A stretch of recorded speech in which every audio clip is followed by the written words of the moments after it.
ನಾವು ವರ್ಕ್ ಮಾಡ್ತಿರೋದು special needs ಮಕ್ಕಳನ್ನ ಆಗಿರೋದ್ರಿಂದ ಅದನ್ನು ನಾನು ಮನಸ್ಸಲ್ಲಿ ಇಟ್ಕೊಂಡು ಹೇಳ್ತಿದ್ದೀನಿ.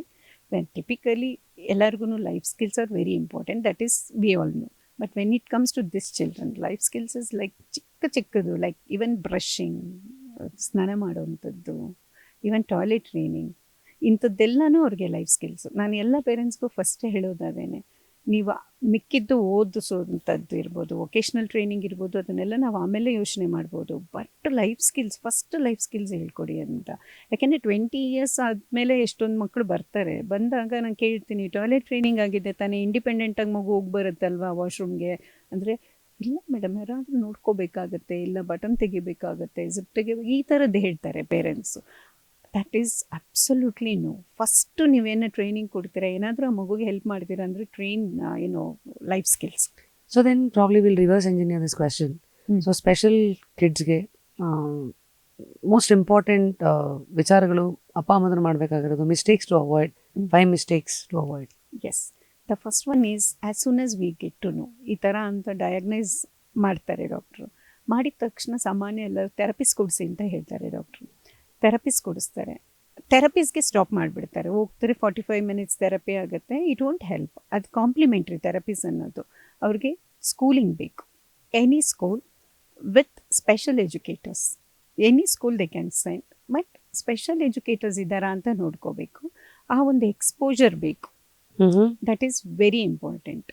ಓಕೆ, ಮುಖ್ಯವಾಗಿ. ಮತ್ತು ಮನೆಯಲ್ಲಿ ನಾನು ಸ್ಕೂಲಿಗೆ ಕಳಿಸಿದ ತಕ್ಷಣ, ಥೆರಪಿಸಿಗೆ ಕಳಿಸಿದ ತಕ್ಷಣ ನನ್ನ ಜವಾಬ್ದಾರಿ ಮುಗಿಯಲ್ಲ. Mother plays a very important role. Mothers ಅನ್ನೋಕನ ಈಗ the family plays a very important role. ಅದಕ್ಕೋಸ್ಕರ ಮನೆಯಲ್ಲಿ ಮಗುಗೆ ಟ್ರೈನಿಂಗ್ ಕೊಡಬೇಕು. As I said, life skills ನಾವು ಎಷ್ಟೇ ಸ್ಕೂಲಲ್ಲಿ ಏನೇ ಹೇಳ್ಕೊಟ್ರೇನು ಲೈಫ್ ಸ್ಕಿಲ್ಸ್ ಮೇಜರ್ ಆಗೋದು ಮನೇಲಿ.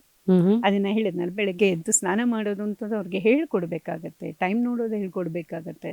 ಸೊ ಇಂಥದ್ದನ್ನೆಲ್ಲ ಮನೆಯಲ್ಲಿ ಮಾಡ್ತಾ ಬರಬೇಕು. ಯಾವ ನೀಡ್ ಏನಿದೆ ಮಗುಗೆ ಅದನ್ನ ನಾವು ನೀಡ್ ಬೇಸ್ಡ್ ಇರ್ಬೇಕಿದು. ಇಟ್ ಇಸ್ ನಾಟ್ ದಟ್ ನನಗೇನು ಬೇಕು ಅಂತಲ್ಲ. How to identify need of a special child? So we need to see, we are working with the child, we are day in day out we are seeing the child.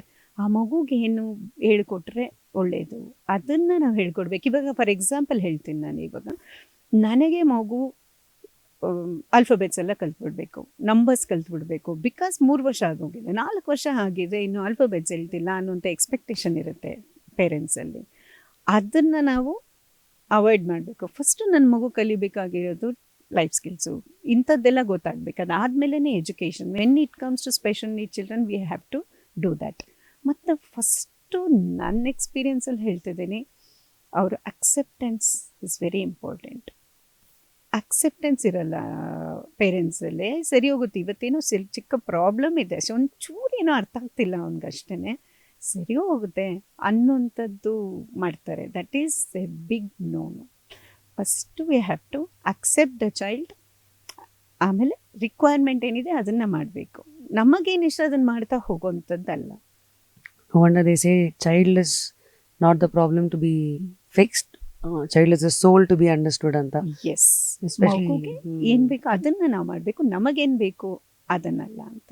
So ಈಗ ಆ ಟೈಮಲ್ಲಿ parents ಥರ sandwich ಸಿಚುವೇಶನಲ್ಲಿ ಇರ್ತಾರೆ. ಹೌದು, acceptance ಇರಲ್ಲ because of ಅವ್ರದ್ದು ಒಂದಷ್ಟು ವಿಚಾರಗಳು, ಈ ಕಡೆ ಬೇರೆ ದಾರಿ ಇಲ್ಲ. ಸೊ ಹೌ ಟು ಟ್ರೈನ್ ಪೇರೆಂಟ್ಸ್ಗಳ ಮೈಂಡ್ಸೆಟ್ ಇನ್ನೂ ಬೆಟರ್ ಆಗೋದಕ್ಕೆ ಟ್ರೈನ್ ಮಾಡೋದು ಹೇಗೆ, especially with special? Correct, this is a very important question. Training is very very important for the parents first, ಆಮೇಲೆ ಮಗು ನಮಗೆ ಇಂಪಾರ್ಟೆಂಟ್ ಆಗುತ್ತೆ. That we do. ಅವರಿಗೆ ಕೌನ್ಸಿಲಿಂಗ್ ಬೇಕಾಗಿರುತ್ತೆ. ಅದನ್ನು we have to train them to accept the child as it is. ಮತ್ತು ಯಾಕೆ ಅವ್ರು ಅಕ್ಸೆಪ್ಟ್ ಮಾಡ್ಕೊಳಲ್ಲ ಅಂದರೆ because of the social stigma surrounded by, like special children ಅಂದಿದ ತಕ್ಷಣ ಬೇರೆಯವ್ರು ಏನು ಅನ್ಕೊತಾರೆ, ಏನು ಮಾತಾಡ್ತಾರೆ, ಫ್ಯಾಮಿಲಿ ಇರ್ಬೋದು, ಫ್ರೆಂಡ್ಸ್ ಇರ್ಬೋದು. ಅಕ್ಸೆಪ್ಟೆನ್ಸ್ ಇನ್ನೂ ನಮ್ಮ ಸೊಸೈಟಿಯಲ್ಲಿ ಅಷ್ಟು ಬಂದಿಲ್ಲ. ಹೆಂಗೆ ಅದು ಬೆಟರ್ ಆಗೋದು? ಹೆಂಗೆ ಬೆಟರ್ ಆಗೋದು ಅಂದರೆ ಅಕ್ಸೆಪ್ಟೆನ್ಸ್ ಇಂದನೇ. ಲೈಕ್ ನಾನು through this podcast what I would like to say ಅಂದರೆ, ಇವಾಗ ಪಕ್ಕದ ಮನೆಯಲ್ಲಿ ಫಸ್ಟು ನಮ್ಮ ಮನೆಯಿಂದ ಶುರುವಾಗಿ, ಮನೆಯಲ್ಲಿ ಶುರುವಾದಾಗ, ಮನೆಗೆ ಈ ಥರ ಸಮಸ್ಯೆ ಅಂತ ಬಂದಾಗ ಬ್ಲೇಮ್ ಗೇಮ್ಸ್ ಸ್ಟಾಪ್ ಮಾಡಬೇಕು. ನಿನ್ನಿಂದ ಮೋಸ್ಟ್ ಪ್ರಾಬಬಲಿ ಎಲ್ಲರೂ ಹೇಳೋದು ಅಮ್ಮನ ಮೇಲೆ ಹೇಳ್ತಾರೆ, ಮಗುನ ಹುಟ್ಟಿಸಿದ್ಯಾ. ಹೌದು, ಬ್ಲೇಮ್ ಗೇಮ್ಸು ಸ್ಟಾರ್ಟ್ ಮಾಡ್ತಾರೆ. ಆಮೇಲೆ ಕೆಲವ್ರು ಹೇಳ್ತಾರೆ ಓಕೆ ಈ ಥರ ಥೆರಪಿಸ್ಟ್ ಕೊಡಬೇಕು, ಡಾಕ್ಟರ್ ಹತ್ರ ಹೋಗಬೇಕು, ಇಂಥದ್ದೆಲ್ಲ ಅಂದಾಗ ಫಾದರೇ ಬೇರೆ ಯೋಚನೆ ಮಾಡ್ತಾರೆ, ಮದರ್ ಬೇರೆ ಯೋಚನೆ ಮಾಡ್ತಿರ್ತಾರೆ. That we have to have that ಒಂದು ರ್ಯಾಪ್ ಕರೆಕ್ಟಾಗಿ ಕೂತು ಡಿಸ್ಕಸ್ ಮಾಡಿ ಒಂದು ಒಳ್ಳೆ ಡಿಸಿಷನ್ ತಗೋಬೇಕು ಇನ್ಸ್ಟೆಡ್ ಆಫ್ ಫೈಟಿಂಗ್. ಯಾಕೆಂದರೆ ನಾನು ನೋಡ್ತೀನಿ ಅವರು ಬೇರೆ ಬೇರೆನೇ ಆಗಿಬಿಡ್ತಾ ಇದ್ದಾರೆ ಎಷ್ಟೊಂದು ಜನ ಇಂಥ ಸಿಚುವೇಶನ್ ಬಂದಾಗ. They just get divorce and go. It is not only, ನಾನು ಎಷ್ಟು ಮುಂಚೆ ಎಲ್ಲ ನಾವು ನೋಡ್ತಿದ್ದಿದ್ದು 20 yearsಲ್ಲಿ like mother was always the victim. Like finally ನಾನು ನೋಡಿದ್ದೀನಿ ಬೇರೆ ದೇಶದಿಂದನೂ ನಮ್ಮ ದೇಶಕ್ಕೆ ಬಂದು ನಮ್ಮ ಸ್ಕೂಲಲ್ಲಿ ಸೇರಿಸಿ ಓದಿಸ್ತಾ ಇರೋ ಮಗು ಇದೆ. ಆ ತಾಯಿ ಬಿಟ್ಬಿಟ್ಟು ಬಂದುಬಿಡ್ತಾರಲ್ಲ, ಆಗೋದಿಲ್ಲ ಅವರು. ನಾವು ಸಪೋರ್ಟ್ ಮಾಡಲ್ಲ, ಅವ್ರ ಫ್ಯಾಮಿಲಿ ಸಪೋರ್ಟ್ ಮಾಡಲ್ಲ, ಫಾದರ್ ಸಪೋರ್ಟ್ ಮಾಡಲ್ಲ. She came alone back. I am not talking about one parent, there are so many parents like that, mothers like that. ಬಿಟ್ಟು ಬಂದು ಇಲ್ಲೊಂದು ಕೆಲಸ ಮಾಡ್ತಾ ಮಗುಗೆ ಇಂಥ ಸ್ಕೂಲಿಗೆ ಸೇರಿಸಿ ನೋಡ್ಕೊತಾ ಇರೋರು ಇದ್ದಾರೆ. Okay, nowadays I am seeing the other way also. ಮಗುನ ಮನೆಯಲ್ಲಿ ವಯಸ್ಸಾದ ತಾಯಿ ಇರೋದು, ಆ ಹುಡುಗನ ತಾಯಿ. ಓಕೆ, ಈ ಮಗು ಹೆಣ್ಮಗು, very cute, very beautiful child. ಇದ್ರದ್ದು ಏನಂದರೆ ಇಲ್ಲೆಲ್ಲ ಇನ್ವಿಸಿಬಲ್ ಡಿಸಬಿಲಿಟಿ ಇದು. ಇವಾಗ ಕಣ್ಣಿಲ್ಲ, ಕೈ ಇಲ್ಲ, ಕಾಣಿಲ್ಲ ಅಂದರೆ ನಮಗೆಲ್ಲರಿಗೂ ಕಾಣುತ್ತೆ. ವಿ ಶೋ ದಟ್ ಸಿಂಪತಿನೂ ಇದೆ, ಅವ್ರಿಗೆ ಸಪೋರ್ಟೂ ಜಾಸ್ತಿ ಸಿಗುತ್ತೆ. When the child is very beautiful, ಎಲ್ಲರಿಗೂ ಯಾರಿಗೂ ಒಂದು ಗೊತ್ತೂ ಸಹ ಆಗಲ್ಲ ಏನು ಸಮಸ್ಯೆ ಇದೆ ಅಂತ. ಅಂತಹ ಬ್ಯೂಟಿಫುಲ್ ಮಗು, ವಯಸ್ಸಾದ ತಾಯಿ, ಇವರು ಕೆಲ್ಸಕ್ಕೆ ಹೋಗಬೇಕು. The mother left the child and said ನೀವಾಯಿತು, ನಿಮ್ಮ ಮಗು ಆಯಿತು, ಏನಾದರೂ ಮಾಡ್ಕೊಳ್ಳಿ ಅಂತ. She went to Mumbai and settle down. ಹ್ಯಾಪಿಯಾಗಿ ಇನ್ನೊಬ್ಬನ ಮದುವೆ ಆದರೂ ಸೆಟ್ಲ್ ಆಗಿಬಿಟ್ರು. ಈ ಥರದ್ದೂ ಈಗ ನಡೀತಾ ಇದೆ. Okay, so imagine the situation ಹೆಂಗಿರುತ್ತೆ ಫ್ಯಾಮಿಲಿಯಲ್ಲಿ ಅಂತ. She can't handle. ಯಾಕಂದರೆ ಈ ಮಕ್ಕಳನ್ನ ಸೀನಿಯರ್ ಸಿಟಿಸನ್ಸ್ ಅಥವಾ ತುಂಬ ವಯಸ್ಸಾದವರು ಎಲ್ಲ ಹ್ಯಾಂಡಲ್ ಮಾಡೋಕ್ಕೆ ತುಂಬ ಕಷ್ಟ, ನೋಡ್ಕೊಳೋದೆಲ್ಲ. So it's a struggle. ಈ ಥರದ್ದೆಲ್ಲ ಆಗಬಾರ್ದು. ಅದು ಆಗ್ದಿರ ನಾವಿಬ್ರೂ ಒಟ್ಟಿಗೆ ಇಂಥ ಒಂದು ಒಳ್ಳೆ ಡಿಸಿಷನ್ ತೊಗೊಂಡು ಮುಂದುವರೆದ್ರೆ we can give good future to the children.